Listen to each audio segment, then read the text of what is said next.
Et l'on reparle de Tchernobyl, 19 ans après. L'affaire refait la une de l'actualité avec une polémique toujours aussi vive sur les conséquences de la catastrophe ukrainienne en France. Quel a été finalement le trajet du nuage? A-t-on tout mis en œuvre pour protéger la population? Peut-on parler de victimes françaises de Tchernobyl? Une instruction est en cours et les expertises contradictoires se succèdent. Avec au cœur de tout cela, une question. Comment prouver que le passage du nuage a eu pour conséquence le développement d'affections de la thyroïde chez certaines personnes? En tout cas, aujourd'hui, il existe une certitude. En 1986, date de la catastrophe, un vaste mensonge d'État s'est mis en place. L'enquête est signée Sophie Le Gall et Mathieu Lair. 26 avril 1986.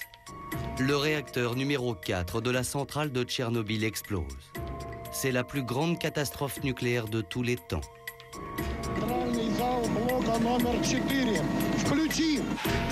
650 000 militaires, pompiers, techniciens vont intervenir sur le site. Ils mettront 10 jours à maîtriser l'incendie. Autour de la centrale, la population est évacuée. 135 000 personnes quittent la zone interdite pour ne plus jamais y revenir. Officiellement, les soviétiques ne reconnaissent qu'une trentaine de morts. Des sources officieuses parlent de milliers de victimes.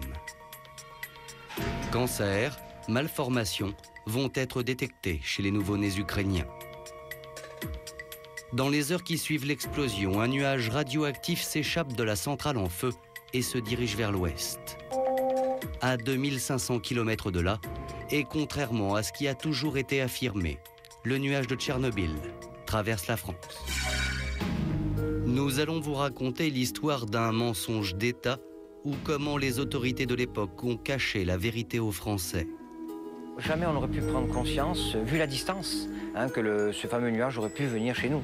Toutes les alarmes étaient en déclenchement. Donc ça sonnait de partout, ça carillonnait de partout. Nous n'avons rien à cacher, nous mettons carte sur table. Personne pensait qu'on pouvait nous mentir à ce point. On a voulu faire croire aux Français le contraire de ce qui se passait. Le problème c'était que c'était pas de l'information, mais c'était de la propagande.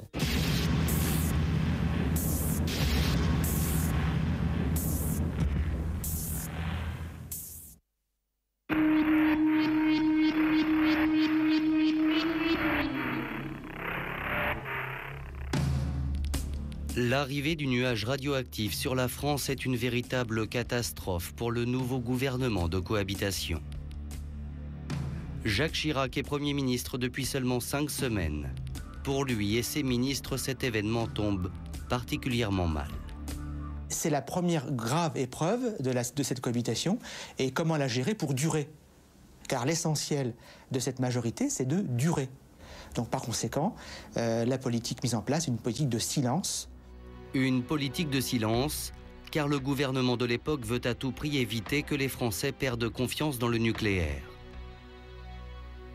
D'autant que la France est l'un des pays au monde qui compte le plus de centrales. Donc il y a ce qu'on appelle un lobby du nucléaire en France, c'est-à-dire des gens qui ont d'énormes intérêts financiers à ce que le nucléaire soit bien perçu par la population. Et avec un nuage qui provient du RSS, on va remettre en cause un investissement sur 30 ans de plusieurs milliards de francs. Ça, on ne peut pas le faire, on n'en a pas les moyens. C'était ça la première préoccupation des autorités, des services officiels de l'État, c'était que les Français gardent toute leur confiance dans le nucléaire. L'homme chargé de rassurer les Français n'est autre que l'éminent professeur Pellerin. Il travaille sous la tutelle de Michel Barzac, à l'époque le ministre de la Santé. Et c'est lui qui se rend le premier sur les plateaux de télévision pour minimiser les conséquences de Tchernobyl. On a fait tellement de catastrophisme sur le plan du nucléaire qu'on risque de déclencher des paniques. Alors je voudrais bien dire ici clairement que même pour les Scandinaves, la santé n'est absolument pas menacée. Ça ne menace personne actuellement, sauf peut-être dans le voisinage immédiat de l'usine. Et encore, c'est surtout dans l'usine que je pense que les Russes ont admis qu'il y avait des personnes lésées. Les propos rassurants du professeur Pellerin vont être repris par toute la presse pendant une dizaine de jours.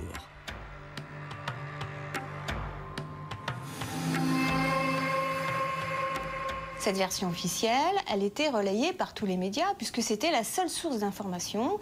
Et la version officielle disait pas de radioactivité en France, pas de nuages de Tchernobyl, circulez, il n'y a rien à voir.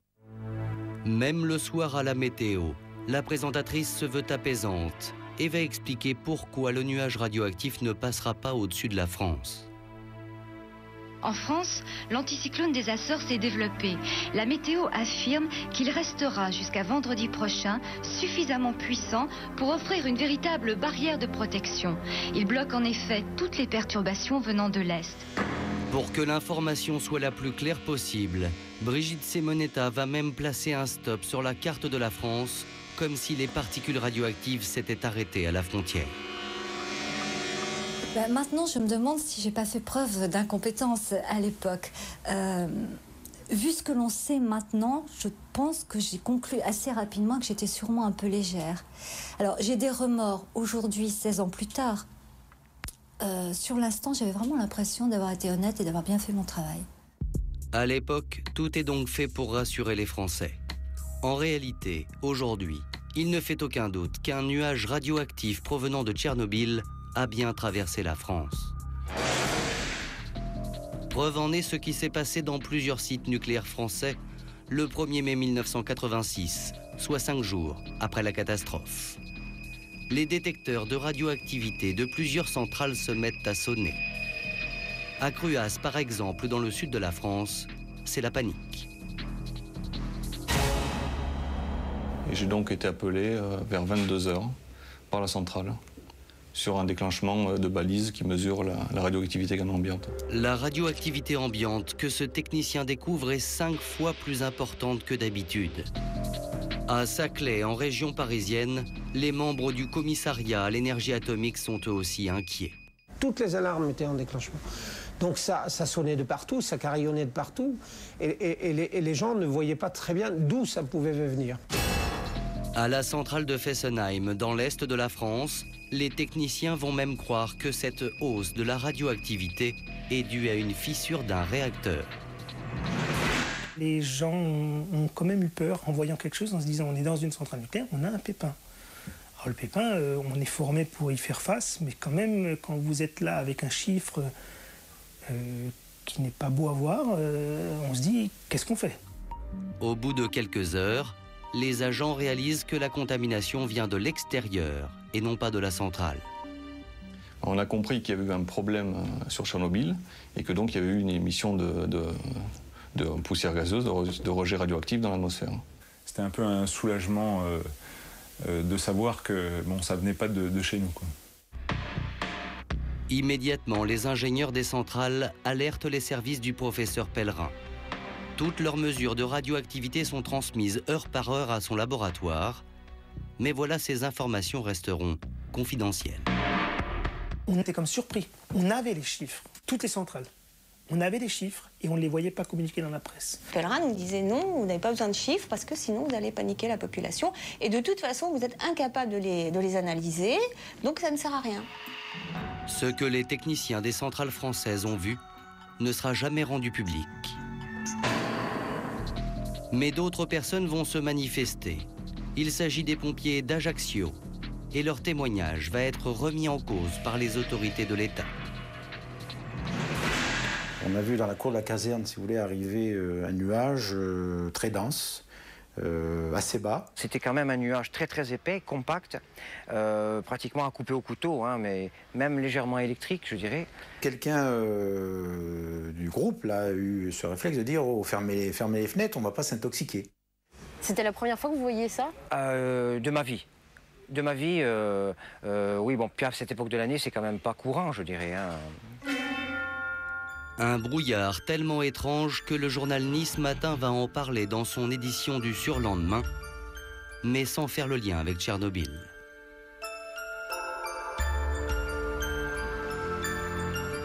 Dans la caserne, les pompiers s'interrogent lorsque le détecteur de radioactivité se déclenche.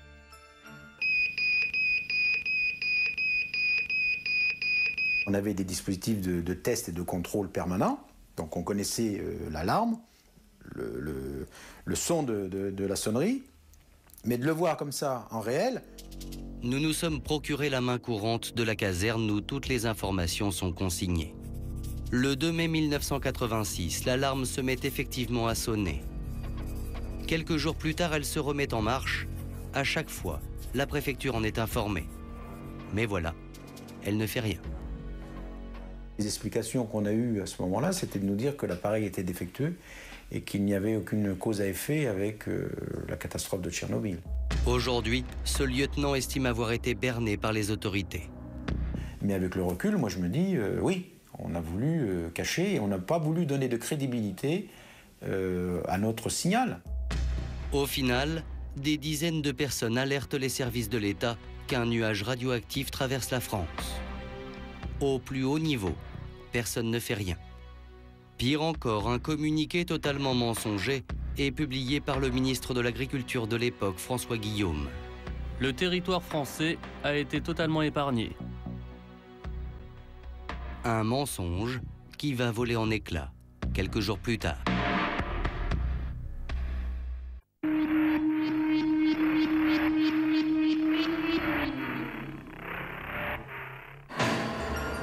Ce sont des informations contradictoires en provenance des pays européens voisins qui vont contraindre le professeur Pellerin à dire la vérité. Comment se fait-il qu'en Italie, on interdise les salades? Comment se fait-il qu'en Allemagne, on prenne des précautions? Et les seuls à ne pas prendre de précautions, c'était les Français. Partout en Europe, les gouvernements prennent dès le début de la catastrophe des mesures sanitaires et jouent la carte de la transparence. En Scandinavie, distribution de pastilles d'iode. On donne consigne aux agriculteurs de ne pas sortir le bétail. En Italie, tous les produits frais sont interdits à la consommation. Ne consommez plus des produits à large feuille qui peuvent capter la radioactivité.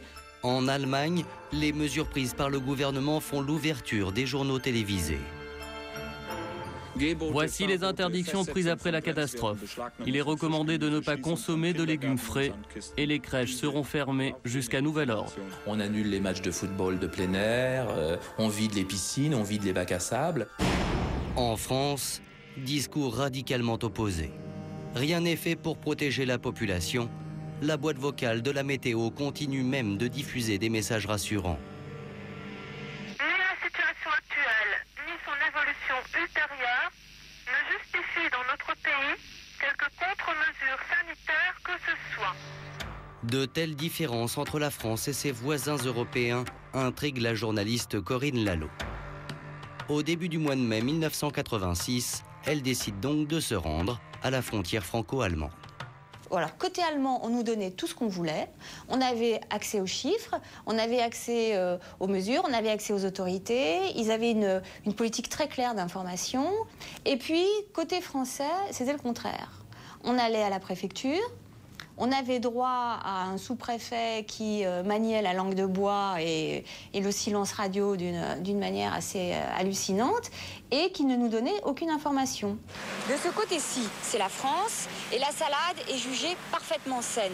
Mais de ce côté-là, c'est l'Allemagne et la salade est jugée dangereuse pour la consommation car trop chargée en particules radioactives. Elle est par conséquent interdite à la consommation. Le doute s'installe dans les esprits. Mais rien ne se passe. Finalement, c'est le 10 mai 1986, 2 semaines après la catastrophe, que la vérité va éclater. Et cela, grâce au célèbre journaliste Jean-Claude Bourret, à l'époque en vacances en Italie. L'affaire fait les gros titres de la une italienne. Par exemple, je me souviens, il y avait sur 8 colonnes « Laver la salade ne sert à rien, car la radioactivité ne part pas avec le lavage, donc ne mangez pas de salade, etc. » Et je me dis, en France, ça doit être extraordinaire. Il doit y avoir des titres monstrueux. Et puis j'arrive en France, j'achète la presse du dimanche, rien. Il y a juste en page 23 ou 24 un tout petit article qui dit « Tchernobyl, l'incendie est maîtrisé ». De retour à Paris, Jean-Claude Bourret veut comprendre et mène l'enquête. Et on commence dans mon bureau à mettre sur une carte d'Europe les niveaux de radioactivité. Et on se rend compte qu'on a 200 000 becquerels, 300 000 becquerels à la frontière entre la Belgique et la France, entre l'Italie et la France, même à Monaco, même en Espagne, mais que la radioactivité, bien polie, s'est arrêtée à la frontière, et puis qu'elle a plongé sous la mer, et puis qu'elle est ressortie pour aller dans d'autres pays. Alors on se rend compte qu'on nous raconte des histoires, évidemment. Jean-Claude Bourret décide alors d'inviter dans son journal le professeur Pellerin. Le journaliste a un objectif, faire avouer aux scientifiques qu'un nuage radioactif a bel et bien survolé la France. Seulement voilà, ce que le professeur Pellerin ignore, c'est qu'en face de lui, une physicienne de renom, Monique Senet, est là pour le contredire. Pellerin, quand il m'a vu, vraiment, il a hésité. Il s'est demandé, est-ce que j'y vais ou est-ce que j'y vais pas? Finalement, le professeur Pellerin se rend sur le plateau. Mais voilà, son discours de scientifique n'est absolument pas accessible par le grand public. Il commet là une erreur. Un becquerel, c'est une désintégration par seconde, mais la plupart des personnes qui connaissent cette question parlent en curie, je continue à parler en curie. La limite qui est considérée comme ne posant aucun problème, c'est 5,4 microcuries par an par personne. Un curie, c'est 30 milliards de désintégrations par seconde. Bon. Alors, on n'a pas très bien compris ce que vous avez dit, je vous le cacherai pas, parce qu'enfin, moi, en tout cas, j'ai pas très bien compris. Et donc, à partir de là, ça a déstabilisé complètement Pellerin. Écoutez, madame, je voudrais pouvoir aller jusqu'au bout, vous direz ce que vous allez dire après. J'étais complètement obsédé par la présence de cette femme. Devant la France entière, Monique Senet va contraindre le professeur Pellerin à s'expliquer. Il se trouve qu'en France, il est regrettable de le dire, il y a eu un véritable blocage de l'information, et ça c'est parfaitement dommage. Ça c'est parfaitement dommageable. Ça depuis 15 ans, madame. Mais c'est ce qui se passe à chaque fois, monsieur Pellerin. À longueur de journée vous avez de bloquer l'information, c'est faux, et je vais en apporter la preuve. Mais devant vous allez la donner 15 jours après. Mais madame... Je mets plusieurs minutes avant de lui faire dire ce que nous attendons tous. Oui, le nuage radioactif a bien traversé la France.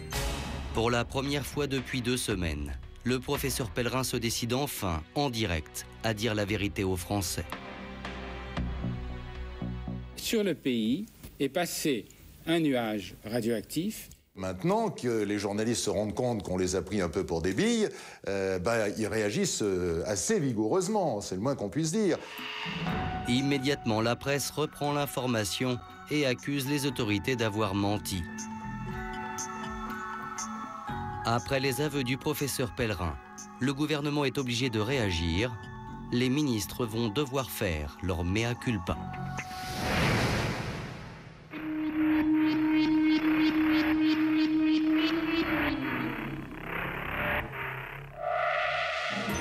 La crise à laquelle le gouvernement voulait échapper est désormais inéluctable. 3 semaines après la catastrophe de Tchernobyl, les ministres sont contraints de dire la vérité aux Français. Alain Carignon, ministre de l'Environnement, va à l'époque très officiellement reconnaître les erreurs du gouvernement. L'expérience prouve que c'est une erreur de communication et qu'il faut tout dire, même lorsqu'il n'y a pas de danger. Du jour au lendemain, les ministres avouent publiquement qu'un nuage radioactif a bien traversé la France. Mais voilà, ils refusent toujours de parler d'un quelconque danger pour la santé de l'homme. Il n'y a aucune inquiétude à avoir. Tout ce qui est aujourd'hui chez les commerçants français, bien évidemment, est plusieurs fois surveillé. Il n'y a aucun danger sanitaire, aucun problème de sécurité en France. Pour montrer sa totale bonne foi, les autorités décident pour la première fois d'interdire à la vente des épinards en provenance d'Alsace. On a retrouvé dans ce légume une radioactivité 5 fois au-dessus du seuil toléré par l'Europe. Une mesure unique et symbolique qui, de toute évidence, n'était pas suffisante. Mais vous voyez bien que c'est aberrant, parce que s'ils retirent les épinards, s'il y en a dans les épinards, il y en a dans les autres produits. Il y avait la salade, il y avait l'herbe, il y en avait partout. Et nous, on ne mange pas beaucoup d'épinards, par contre, les vaches mangent beaucoup d'herbe, elles. Et elles donnent du lait, de la viande, du fromage, etc. Et c'était toute la chaîne alimentaire qui était contaminée. En réalité, à cette époque, des dizaines d'aliments sont fortement contaminés et pourtant ils ne sont pas interdits à la consommation. C'est le cas par exemple de la salade. Des mesures faites début mai 1986 sur un marché du sud de la France montrent une contamination de 2750 becquerels, 5 fois le seuil accepté. Pire encore, le lait de chèvre, qui entre dans la composition des fromages, est lui aussi fortement contaminé. Des prélèvements en Haute-Corse révèlent des taux 10 fois supérieurs à ceux autorisés. Les services de l'État ont reçu l'échantillon, ont vu que ce lait avait 4400 becquerels par litre d'iode 131. Et on n'a rien fait, c'est-à-dire on a su que c'était contaminé et on n'a surtout pas averti ni les autorités, la préfecture de Haute-Corse ou de Corse du Sud. On n'a rien dit aux éleveurs, on n'a pris aucune précaution. À cette époque, le gouvernement sait que certains produits sont contaminés, mais voilà, il décide de ne rien dire.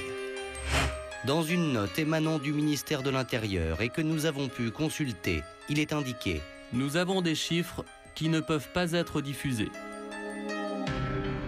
Ils ont des chiffres de contamination qui sont très nettement au-delà des normes et on dit il ne faudra pas les donner l'information. Et dans ce cas-là, pour moi, ça s'appelle un mensonge d'État.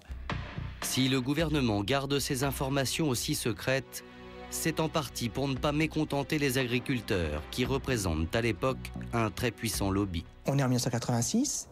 Les agriculteurs représentent encore, d'un point de vue électoral, une puissance non négligeable. Chirac s'appuie sur les agriculteurs. Donc, par conséquent, ce lobby agricole, il faut continuer à le cajoler. Et voilà qu'on va détruire toute la chaîne alimentaire.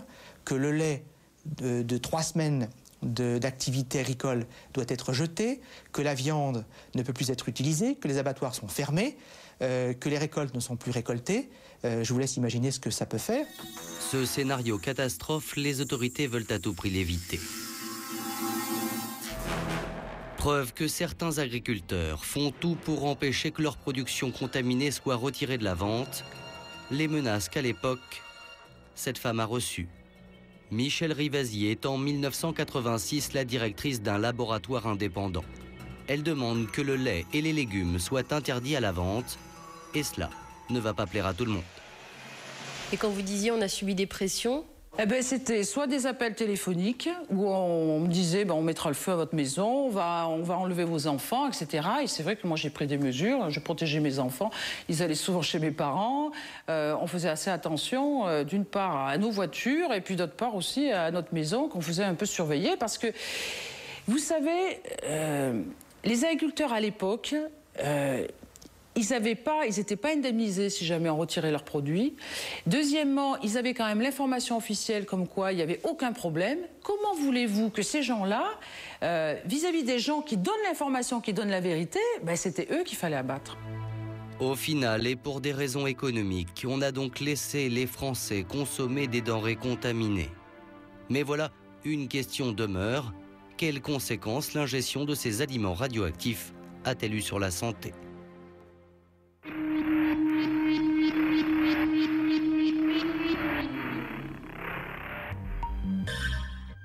19 ans après la catastrophe, plusieurs centaines de personnes atteintes d'affections de la thyroïde ont choisi de porter plainte contre X pour empoisonnement.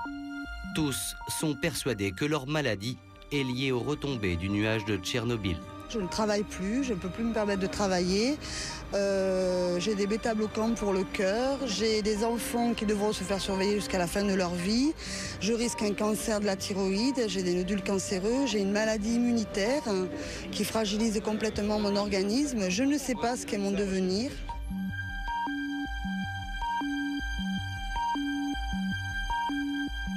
S'il y a des gens qui ont des cancers de la thyroïde ou d'autres cancers qui peuvent avoir une relation vis-à-vis des retombées de Tchernobyl, eh bien, ils peuvent dire « on ne nous a pas donné l'information ». Et ça, c'est quand même très grave.